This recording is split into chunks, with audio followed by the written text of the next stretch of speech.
दोस्तों नमस्कार। मैं आपका मित्र आपका भाई पंकज पुनः एक बार आपसे फिर रूबरू होने का मौका मिला। दोस्तों सर्वप्रथम तो हम आज नेताजी सुभाष चंद्र जी बोस की 125वीं जन्म जयंती पर समस्त देशवासियों को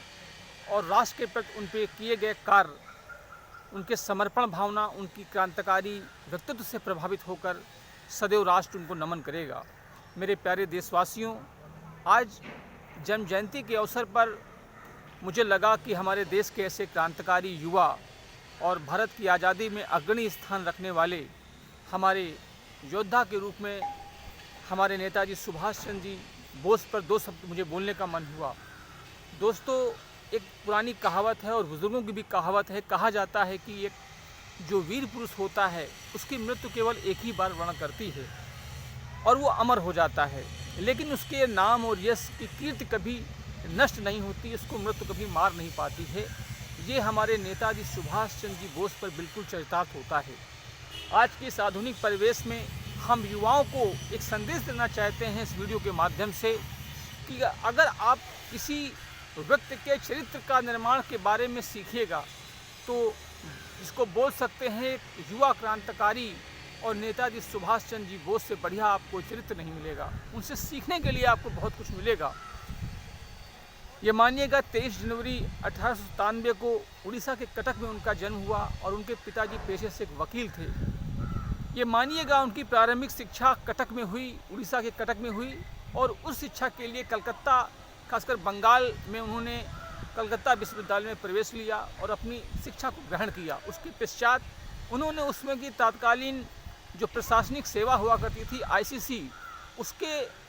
पेपर दिया और पेपर के बाद बहुत अच्छे प्रथम स्थान से उसको प्राप्त किया और अपनी प्रतिभा और अपनी लगन और अपनी शिक्षा का उन्होंने एक लोहा मनवाया। उनके बारे में कहा जाता है कि नेताजी सुभाष चंद्र जी उनको सुभाष चंद्र बोस के नाम से जाते थे, लेकिन उनकी प्रतिभा, उनके लगन, उनके नेतृत्व करने की क्षमता को वहाँ के तात्कालिक लोगों ने या उनके जो खासकर उनके साथ एक समूह था, एक नेता की उपाधि से सम्मानित किया। कहते हैं कि वो खासकर गांधी और कांग्रेस से, तत्कालीन जो कांग्रेस की सरकार थी या उसमें की जो उनकी उनका एक समय था, उनसे बहुत प्रभावित थे। लेकिन क्योंकि नेताजी सुभाष चंद्र जी जो बोस थे वो एक क्रांतिकारी विचारधारा से पोषक व्यक्ति थे। उनको अहिंसावादी रूप में उनकी विचारधाराओं को नहीं समझ में आई। ये मानिएगा वो कई बार कांग्रेस के अध्यक्ष भी रहे, लेकिन उनकी नीतियों में उनका मन नहीं लगा, तो उन्होंने एक नए ब्लॉक, फॉरवर्ड ब्लॉक की स्थापना की। आप एक चीज़ जानते होंगे कि जय हिंद का जो नारा है वो खासकर हमारे नेताजी सुभाष चंद्र जी बोस से ही निकला हुआ नारा था। वो नारा उन्होंने दिया था जो आज राष्ट्रीय गीत के रूप में पूरे देश के अंदर गाया जाता था। ये मानिएगा करीब 1943 के आसपास उन्होंने जापान की मदद से खासकर अंग्रेज़ों के लिए एक आज़ाद हिंद फौज का गठन किया। ये आज़ाद हिंद फौज का जब गठन किया तो ये मानिएगा देश के अंदर एक ऐसी क्रांतिकारी विचारधारा के माध्यम से उस समय की तत्कालीन जो उनके साथ के युवा थे, जिनके अंदर देश प्रेम की भावना थी, उससे वसूलित थे, बहुत भरपूर मात्रा में नेताजी सुभाष चंद्र जी का सहयोग किया। उन्होंने एक और नारा दिया था कि तुम मुझे खून दो, मैं तुम्हें आज़ादी दूंगा। देखिए, ये नारा जब हम लोग सुनते हैं तो हमारे रोम रोम खड़े हो जाते हैं,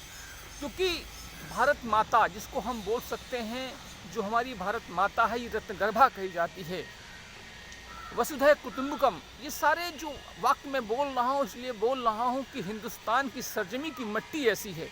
यहाँ की प्रकृति ऐसी है कि इस मिट्टी से हमेशा वीर पुरुष निकले हैं, ऐसे पुरोधा निकले हैं जिन्होंने देश की क्रांतिकारी विचारधारा को, देश की राजनीति को इतने शिखर पर ले गए हैं जिसको हम शब्दों में बयान नहीं कर सकते हैं। हम अपने देशवासियों से ये आग्रह करते हैं और ख़ासकर जो हमारे नवीन युवा हैं, नवीन आकार लेते हुए हमारे देश के युवा हैं, उनसे ये कहना चाहते हैं कि अगर चरित्र के निर्माण को सीखना है तो आप हमारे नेताजी सुभाष चंद्र जी बोस से सीखिएगा, क्योंकि एक अच्छी खासी नौकरी, एक प्रशासनिक नौकरी को छोड़कर देश की आंदोलन में कूद पड़े ऐसी शख्सियत के बारे में आप क्या कहेंगे, जिन्होंने देश के युवाओं के अंदर एक जोश भर दिया अपनी देश की आज़ादी के लिए, अंग्रेज़ों के दांत खट्टे कर दिए, उनको भागने में विवश कर दिया। ये मानिएगा ऐसी शख्सियत नेताजी सुभाष चंद्र जी बोस के बारे में कहा जाता है कि ये लोग वो सितारे हैं जो हिंदुस्तान के शिखर पर सदैव चमकते रहेंगे, वो कभी धूमिल नहीं होंगे, उनका नाम सदैव इतिहास के अक्षरों में लिखा जाएगा। हम अपने देशवासियों से और अपने युवाओं से ये कहना चाहते हैं, जिस प्रकार नेताजी सुभाष चंद्र जी बोस का एक करिश्मई नेतृत्व, एक विराट व्यक्तित्व उनके जीवन पे और भारत माँ की स्वतंत्रता के दिलाने में एक महान स्वतंत्रकारी के रूप में उन्होंने अपने जीवन को समर्पित कर दिया देश की भावना के लिए, हम अपने युवाओं को भी चाहते हैं कि वो उसी प्रकार अपने जीवन को, जिस प्रकार हमारे नेताजी सुभाष चंद्र जी बोस जी ने अपने जीवन को राष्ट्रमाता के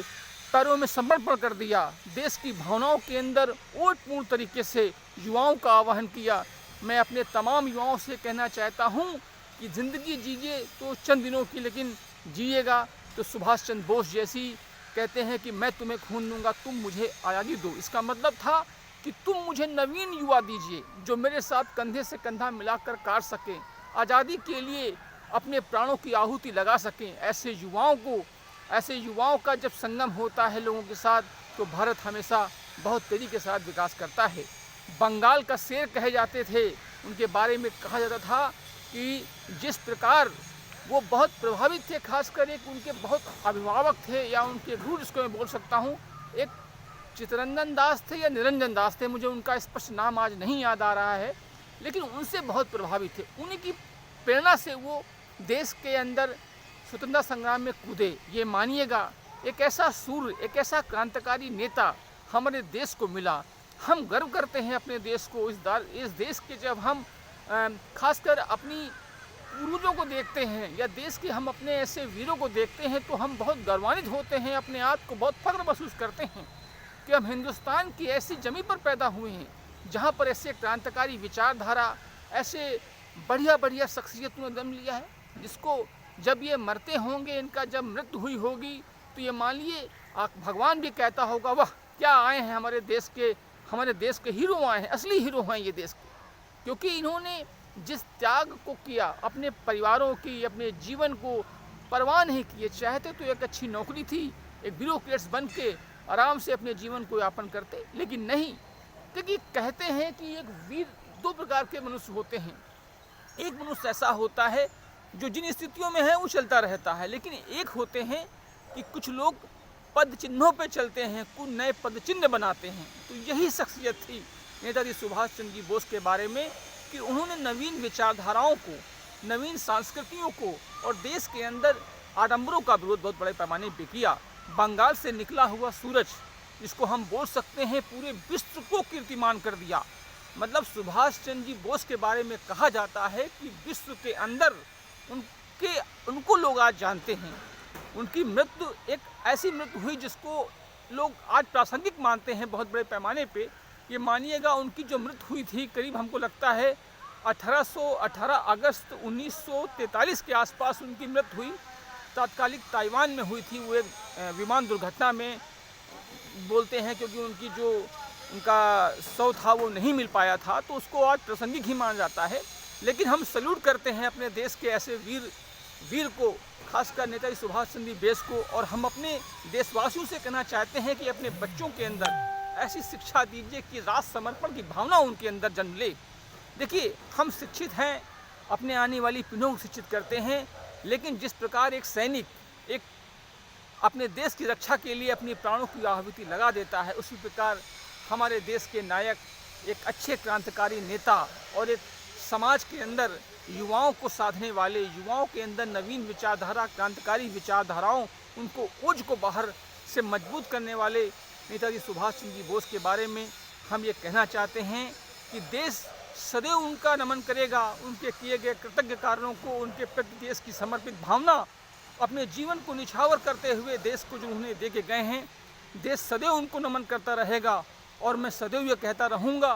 कि भरा नहीं भावों में जिसमें बहती रसधार नहीं, वह हृदय नहीं पत्थर है जिसमें स्वदेश का प्यार नहीं। इन पावन पंक्तियों के माध्यम से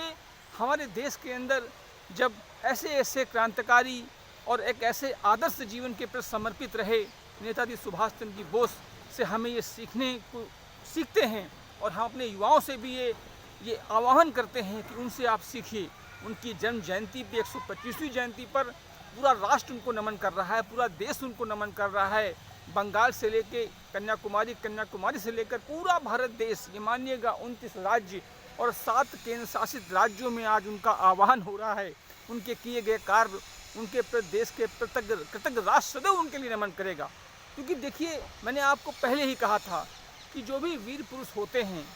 जीवन में मृत्यु उनका वर्ण एक ही बार मृत्यु करती है, लेकिन उनका नाम, उनका यश, कीर्ति सभी दिशाओं में विद्यमान रहती है। मैं अपने देशवासियों से कहना चाहता हूँ कि मेरे नवीन विचारधारा और नवीन क्रांतिकारी साथियों, आप लोग उनकी विचारधाराओं को, उनके बारे में पढ़िए, नेताजी सुभाष चंद्र के बारे में पढ़िए, क्योंकि ऐसी ऐसी शख्सियत, मतलब एक ही नाम नहीं है, सुभाष चंद्र जी बोस हैं, विवेकानंद हैं, मतलब एक लंबी फहरिस्त है जो देश के ऐसे क्रांतिकारी वीर, समाज सुधारक, जिनको हर क्षेत्र में उन्होंने एक नवीन परिवर्तन का बदलाव किया है। आप लोग उनके बारे में पढ़ेंगे। देखिए, होता क्या है, हम अपने नवीन, खासकर जो मित्र हैं, जो हमारे आज के युवा हैं, उनसे ये कहना चाहते हैं कि अगर आप किसी पुस्तक को पढ़ते हैं, किसी उपन्यास को पढ़ते हैं, तो किसी ऐसे व्यक्तित्व को पढ़िए जो भारतीय संस्कृति और भारतीय, जिसको हम बोल सकते हैं दर्शन, और खासकर युवाओं के अंदर जो स्वावलंबन की भावना, जिसको हम बोल सकते हैं एक आत्मनिर्भरता की भावना होनी चाहिए। मानवीय संवेदनाएं अपने आप में जिस पुरुषार्थ के माध्यम से अग्रहित होती रहती हैं, क्योंकि हमारे जितने भी हमारे महापुरुष, हमारे जननायक या हमारे क्रांतिकारी विचारधारा के लोग रहे हैं, उनके अंदर सबसे बड़ी जो एक चीज़ विद्यमान रहता था, अनुशासन उनके अंदर बहुत बढ़िया चीज़ थी। क्योंकि अनुशासन हमें ये सिखाती है कि जीवन में अगर हमें निरंतर गति करना है तो हमें अनुशासित जीवन का प्रथम पाठ पढ़ना है। उसके बाद, क्योंकि देखिए, नेताजी सुभाष चंद्र बोस में एक और कहावत कहते थे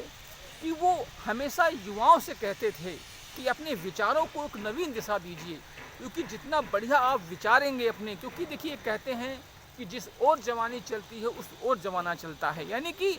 युवाओं को हमेशा आगे रखिए, क्योंकि वो हमारे भारत का भविष्य हैं, हमारे भारत के नवीन भविष्यों को अपने ओर आगे ले जाते हैं। और उनकी इस 125वीं जयंती पर हम उनको नमन करते हैं, पूरा देश उनको नमन करता है, और ये कहना चाहते हैं कि आप सदैव एक सूरज की भांति पूरे विश्व में आपका कीर्तिमान स्थापित रहेगा। इसी के साथ मैं अपनी बातों को यहाँ से विराम देता हूँ। जय हिंद, जय भारत, जय जवान, जय किसान और जय सुभाष चंद्र बोस। जय हिंद, जय भारत।